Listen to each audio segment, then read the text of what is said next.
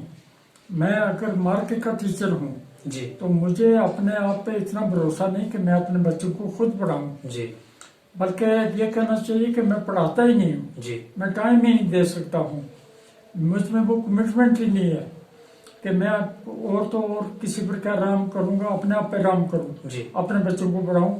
بجائے اس کے اپنے بچے میں ایک پرائیویٹ اکیڈمی میں جی ایک کم پڑھی لکھی لڑکی اور کم پڑھے لکھے لڑکے کے پاس بھیج دیتا ہوں جی کہ وہ اس سے انصاف کریں. اب وہ کیا انصاف کریں گے؟ اور نتیجہ یہی ہوتا ہے کہ پرائیویٹ جو ادارے ہیں جی وہ منی منٹنگ مشینز بن گئے ہیں، جی وہ روپے پیسے کی فیکٹریاں بن گئی ہیں. وہاں پہ سوائے مالی منفعت کے کوئی تعلیمی پہلو ان کے زیر غور نہیں ہوتا ہے. اور اس کے بجائے جو سرکاری اسکول ہیں وہاں ڈیٹوریشن ہو رہی ہے، جی دن بدن وہ ادارے زوال پذیر ہو رہے ہیں، اور دن بدن وہاں پہ پڑھنے والے بچے، بلکہ یہ ماننا چاہیے کہ آپ تو سرکاری اسکولوں میں وہی بچوں کو بھیجتے ہیں جو شاید پرائیویٹ اسکولوں میں بھیجنا افورڈ نہیں کر سکتے، ورنہ کوئی بھیجنا چاہتا ہی نہیں. جی ہم نے ہمیشہ کہا کہ یہ آدھا تیتر آدھا بٹیر نہیں رہنا چاہیے، جی یا تو اس کو پورے طور پر پرائیویٹ سیکٹر میں دے دیا جائے ایجوکیشن ڈپارٹمنٹ. اس کے لیے آپ کس کو ذمہ دار مانتے ہیں؟ حل سماج کو، والدین کو، یا حکومت کو؟ میں سب سے زیادہ اس کے لیے ذمہ دار ٹیچر کو مانتا ہوں. جی ٹیچر ذمہ دار ہے، اور سب سے بڑی بات یہ ہے کہ خوف خدا جی اور احساس فرض، جی یہ چیزیں مفقود ہو گئی. اگر فرض شناسی ہو جی اور خوف خدا ہو تو میں کہتا ہوں کہ سماج جو ہے وہ بھی ڈلیور کر سکتا ہے، اسے تعاون لیا جا سکتا ہے، سب کچھ ہو سکتا ہے. لیکن پہلی بات یہ ہے کہ سب سے پہلا کام جو ہے وہ ٹیچر کا، استاد کا. ہاں یہ ٹھیک ہے استاد کے ساتھ بے انصافی ہوتی ہے، جی یہ ٹھیک ہے کہ آج باقی ڈپارٹمنٹ والوں کو جب استاد دیکھتا ہے تو اپنے اور ان میں زمین آسمان کا فرق پاتا ہے. جی لیکن ہم روپے پیسے یا اس مالی اینک سے کیوں دیکھیں؟ جی یہ پیشہ ہی ایسا ہے کہ اس پیشے میں صرف گنوانا ہے، پانا کم ہے. جی اور جو پانا ہے وہ اس دنیا میں بھی اور اگلی دنیا میں بھی اللہ دینے والا. جی جی بہت خوب قریشی صاحب. اچھا ایک چیز ہے، یہ تو ہو گیا آپ کے اس بارے میں، جو کہ ایک نذیر قریشی وہ ہے جس کو جموں کشمیر میں ایک جو ایک حلقہ ہے وسیع، وہ قارئین ہیں، وہ ان کو ایک کالم نویس کے طور پہ بھی جانتے ہیں، مضمون نگار. تو یہ سفر جو ہے یہ کیا دوران ملازمت اس وقت بھی آپ لکھتے تھے، یا یہ ادبی سفر جو ہے، اور اس میں کیا آپ نے کوئی تصانیف وغیرہ وہ بھی اس بارے میں بتائیں؟ دیکھیں اس وقت کے حالات جو ہیں، جس زمانے میں ہم نے سرکاری نوکری اختیار کی، جی یہاں صورتحال یہ تھی کہ نہ پرنٹنگ پریس تھا، جی نہ کہیں ایکسس تھی، پہنچ تھی. جی اگر کہیں کوئی چیز چھپوانی ہے تو جموں میں جانا پڑتا تھا. اچھا جموں میں پرنٹنگ پریس تو بعد کی بات ہے. اس زمانے میں کتابت کرنے والے بیٹھے ہوتے تھے کونے میں، جی وہ کوئی تحریر لے کر اس کی کتابت کرتے تھے. کتابت کرنے کے بعد پھر وہ پریس میں دیتے تھے، اور اس کے لیے روپیہ پیسہ ضرور تھا، لہذا دوسرے پہنچ بھی نہیں تھی. سال میں ایک آدھ بار کہیں جموں جانا ہوتا تھا. جی جی لہذا اس زمانے میں اگر کوئی لکھنا چاہا بھی کسی نے جی تو وہ لکھ نہیں سکا، اور لکھنا مناسب نہیں سمجھا کہ لکھ کے کیا کرنا ہے. بالکل. اور بھی حالات تھے، مثلا گھریلو حالات، مثلا ذاتی حالات، مثلا گھٹن، مثلا غربت، مثلا یہ چیزیں جو ہیں یہ بھی مانے رہی. تو لہذا سروس کے دوران میں تو کالم نویسی یا ایسا کچھ نہیں لکھا. لیکن میرے لیے ایک بات مشہور ہے کہ جب کبھی کوئی چیز لکھنے کے حوالے سے سماج میں کوئی آدمی سوچتا تھا یا ہمارے جو سیاسی لوگ ہیں جی جو کم پڑھے ہوئے تھے وہ سوچتے تھے تو ڈھونڈ کے نکالتے تھے مجھے جی کہ ان کو بلاؤ اور ان سے کہو کہ یہ چیز لکھ دیں. جی لہذا تمام سیاسی شخصیات کے بارے میں ان کو جب وہ یہاں تقاریر وغیرہ بھی ٹور پہ آتے تھے جی ان کو جو ایڈریس پیش کرنا ہوتا تھا جی جو سپاس نامہ پیش کرنا ہوتا تھا جو مطالبات کا وہ میمورنڈم پیش کرنا ہوتا تھا بہت خوب یہ سب میرے قلم سے نکلتا تھا ٹھیک میں لکھ کے دیتا تھا. اور بلکہ جو سیاسی لوگ تھے یہاں تک کہ ان میں پھر اس کو پڑھنے والا بھی نہیں ملتا تھا جی تو کبھی کبھی ایسا ہوتا تھا کہ بغیر پڑھے ہی جلسے میں وہ ڈلیور کر دیتے تھے متعلقہ آدمی کو. یہ صورتحال پھر بعد کے سالوں میں ریٹائرمنٹ کے بعد حالات بدل چکے تھے. یہاں اخبارات جرائد اور یہ تقریباً اپروچیبل تھی یہ ساری چیزیں. جی پھر میں نے لکھنا شروع کیا اور تھوڑے سے عرصے میں ہی میں کالم نویس ہو گیا. اڑان میں تو میں ریگولر لکھتا رہا ہوں, جی کشمیر عظمیٰ میں بھی ریگولر لکھا. جی اس کے علاوہ کشمیر میں ایک دو اور پیپر تھے جی جی جن میں بلکہ انگلش میں بھی میں انڈین ایکسپریس میں وہاں پر بھی انگریزی میں لکھ کے بھیجتا رہا جی اور وہ چھپتے رہے باقاعدہ. بہت خوب پھر وہی کالم جو ہیں وہ بعد کے سالوں میں نے ان کو کتابی شکل دے دی. جی جی میری پہلی کتاب جو ہے وہ قلم و کرتاس قلم و کرتاس جی ہاں جی جس میں مضامین شروع میں دینیات کے حوالے سے ہیں, جی بیچ میں سیاست کے حوالے سے جی اور آخری حصہ اس کا جو ہے وہ ادبیات کے حوالے سے. ادبیات کے وہ جی یہ مضمون ہے جی قلم و کرتاس.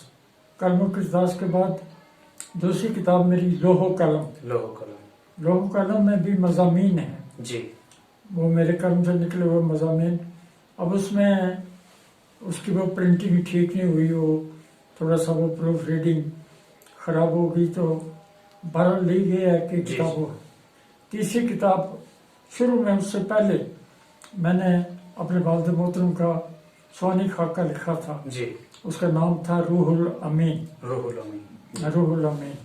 یہ پھر میں سن 8 میں عیسوی میں چلا گیا تھا حج کے لیے جی اور حج سے واپسی پر میں نے سفر نامہ حج لکھا. جی وہ سفر نامہ حج جو ہے وہ سفر سعید کے نام سے سفر سعید ٹھیک سفر سعید وہ لکھا جو میں لکھ سکتا تھا اس پر حالات و قوائف. یہ نہیں کہ حج کیسے کروں جیسے ہم لوگ لکھتے ہیں, بلکہ اس سے ہٹ کے جو کیفیت تھی میرے دل کی, جو میرے جذبات اور احساسات تھے, اس کا ان کا اظہار میں نے کیا اس میں. اور میں سمجھتا ہوں کہ وہ کتاب جو ہے مجھے تسلی دینے والی, جی بلکہ میرے تحریر کی میں شاہکار کتاب اس کو جی مانتا ہوں. اس کے بعد پھر ایک کالم لکھنا شروع کیا میں نے, طنزیہ طنز و مزاح. طنز و مزاح شعلہ شرارے کے عنوان سے. جی جی شعلہ شرارے کے عنوان سے جی پچھلے دنوں میں میں نے لکھا کہ شعلہ و شبنم سے میں نے شروع کیا جی شعلہ شرارے تک. جی پھر شعلہ شرارے کے بعد پھر آگ اور انگارے آگ اور انگارے یہ عنوان باندھ کے میں لکھتا رہا. اور شعلہ شرارے جو ہیں وہ جو کالم تھے ان کو یکجا کر کے جی پچھلے سال یہاں ڈگری کالج میں ایک کتابچے کی شکل میں پرنٹ کرا کے تو اس کا اجرا یہاں کرایا تھا. بہت خوب. ہاں ڈگری کالج میں شعلہ شرارے. قریشی صاحب آپ کے حوالے سے ایک بڑی مشہور بات یہ بھی ہے کہ اشعار جو ہیں مختلف شعراء. شکر ہے اللہ کا کرم رہا ہے, اللہ نے ذہن رسا بخشا, اور اس سے زیادہ شکر اللہ کا کیا کرے آدمی کہ عمر عزیز کے اس سٹیج پر بھی ابھی تک یاداشت جو ہے وہ نو بنو ہے.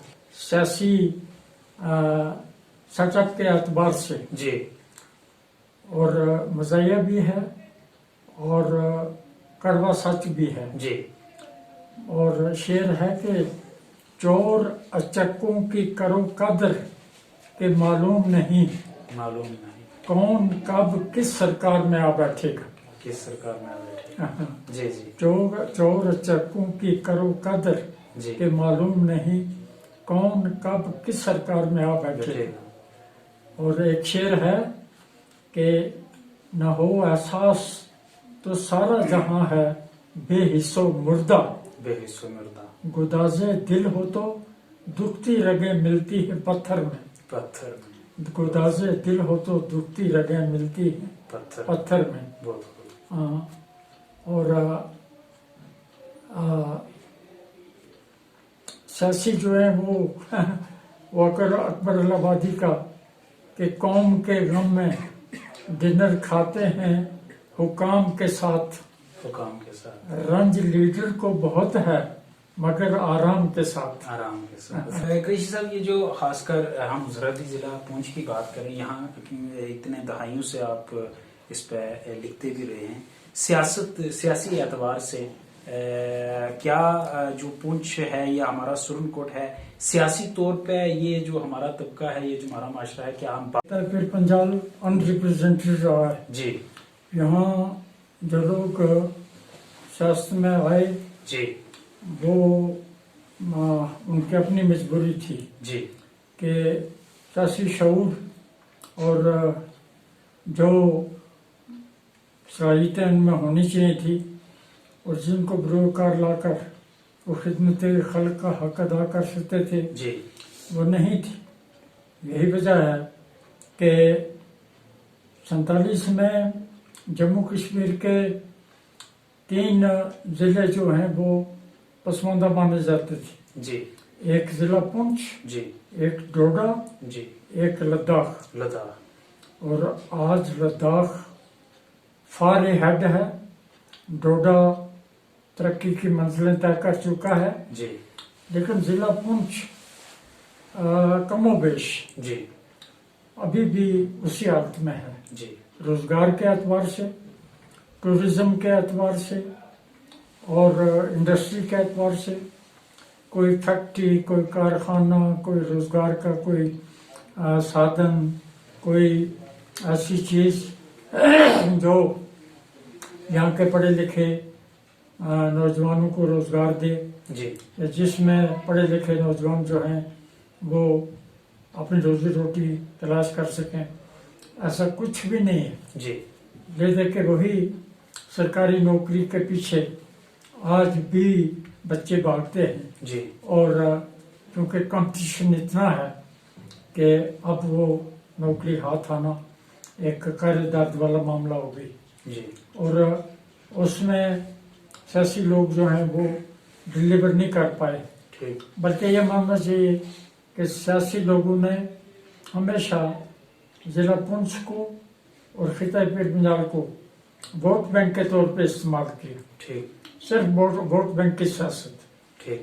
کیونکہ جموں والا اگر ایم پی بنتا رہا ہے تو وہ جموں کے ووٹوں پر نہیں بنتا رہا. جی وہ وزیر پونچھ کو بول جاتا رہا. جی جی کہیں پر بھی آج تک کوئی ایسا پروجیکٹ پونچھ ریزرو کے حوالے سے سامنے نہیں آیا جس پر یہ فخر کیا جا سکتا ہے کہ 70 سال آزادی کے بعد مثلا ایک بیانیہ یا اعلانیہ کی حد تک یہ بات ہے جی کہ جموں پونچھ یہ لنک ہو رہی ہے ٹرین کے ذریعے, ریل کے وہ بچائی جا رہی ہے بکری. جی ابھی تک دور دور تک اس کا سراغ نہیں.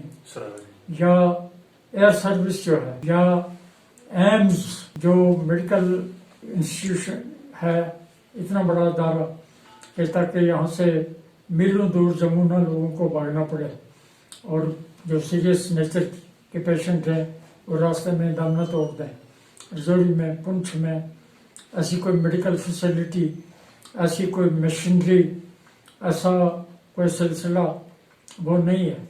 پھر انڈسٹریز کے اعتبار سے جی کہ کوئی کارخانہ، کوئی ہائیڈل پروجیکٹ جی جس سے بجلی جو ہے وہ بھی فراہم ہو اور لوگوں کو روزگار بھی ملے، وہ نہیں ہے. حالانکہ پانی کی کمی ہمارے پاس نہیں ہے. جی اور میں کہتا ہوں کہ پیر پنجال سے نکلنے والے اس دریائے سرن پہ اگر چھوٹے ہائیڈل پروجیکٹ لگائے جائیں، یہ نوری شام کا مقام، یہ بیرم کلا کا مقام، جی یہ جگہ اگر ڈیولپ کی جائیں اور ہائیڈل پروجیکٹ یہاں ایک اس پہ کام کیا جائے تو کتنے لوگوں کو روزگار بھی مل سکتا ہے. بالکل. اور صحت کے اعتبار سے بھی کتنے لوگوں کو یہ جگہ اٹریکٹ کر سکتی ہیں.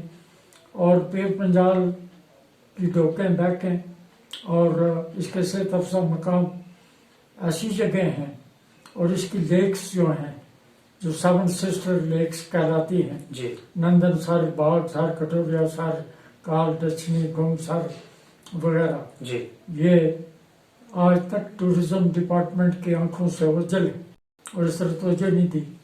دے کے ہمیں مفتی محمد سعید صاحب نے ایک مول روڈ کے حوالے سے ایک ٹافی ہمیں وہ دی. آخر میں کیونکہ ایک تعلیم جو تعلیم کا آج جو اس پیشے سے جڑے ہیں درس و تدریس سے، ان کے لیے آپ کا مختصر پیغام، اور خاص کر کیونکہ سیاست و تعلیم دونوں انتہائی اہم شعبہ جات ہیں، اور ان میں اگر اچھے لوگ ہوں گے تو اسی وجہ سے مجموعی طور پر کسی بھی خطہ کی یا علاقہ کی یا قوم کی ترقی ہو سکتی ہے. تو اس میں دلچسپی رکھنے والے ان دونوں شعبہ جات میں آپ اپنے تجربات کے تناظر میں ان کے لیے کیا پیغام ہوگا؟ دیکھیں، اساتذہ کے لیے اگر صرف نام کی حد تک اس کو پیغمبرانہ مانا جائے تو ہم گناہ کبیرہ کے مرتکب ہوتے ہیں اگر اس سے کھلواڑ کریں. جی جی. کیونکہ جو نئی نسل یا نئی پود یا جو جنریشن اساتذہ کے پاس سماج بھیجتا ہے، جی وہ اس امید سے بھیجتا ہے کہ یہ کمپلیٹ انسان بنیں گے، جی یہ ایسے انسان بنیں گے جن پر انسانیت رشک کرے گی، جی ان کی تربیت ٹھیک ہوگی، ان کی درس و تدریس کا سلسلہ ایسا ہوگا کہ خود زندگی کی راہیں ان کو راستہ دیں گی، جی اور خود بخود ان کی روزی روٹی کا سلسلہ جو ہے وہ اللہ اس کے راہیں ہموار کرے گا. شرط یہ ہے کہ اساتذہ محنت کریں، جی. اور شرط یہ ہے کہ استاد اس پیشے کو سیکنڈری پیشہ نہ سمجھیں جی. بلکہ پرائمری پیشہ سمجھیں. ایمان کی حد تک اس سے لگن جو ہے وہ استاد کو ہونی چاہیے. جی. جہاں تک سیاست کا تعلق ہے تو سیاست کے بارے میں وہی پرانی وہ سیاست گری خار ہے، زمین میر و سلطان سے بیزار ہے. بس کہ کہنے کو تو خدمت خلق کا بیڑا اٹھاتے ہیں سیاسی لوگ، جی. لیکن سچ یہ ہے اور کڑوا سچ یہ ہے کہ جتنا کھلواڑ عوام کے حقوق سے سیاسی لوگ کرتے ہیں اتنا کوئی نہیں کرتا. جی. چاہے وہ کچھ بھی دعویٰ کریں، لیکن they are fail to deliver خطہ پیر پنجال میں آج تک، اور آگے بھی کوئی امید نہیں ہے. جی. وہ لوگ اور تھے جو فقیرانہ، میں کہتا ہوں کہ دن رات ایک کر کے خدمت خلق کا جذبہ لیے اور لوگوں کے حقوق کی بات کرتے اور لوگوں کو راحت پہنچانے کی بات کرتے تھے. وہ ابھی تک حضوری پنچ کو میسر نہیں آئے. جی. ہماری دعا ہے کہ اس لالچ اور کرسی کے قصے سے اوپر اٹھ کر لوگ خدمت کریں اور لوگوں کو راحت پہنچائیں اور لوگوں کی مشکلات کو آسان کرنے کا جتن کریں.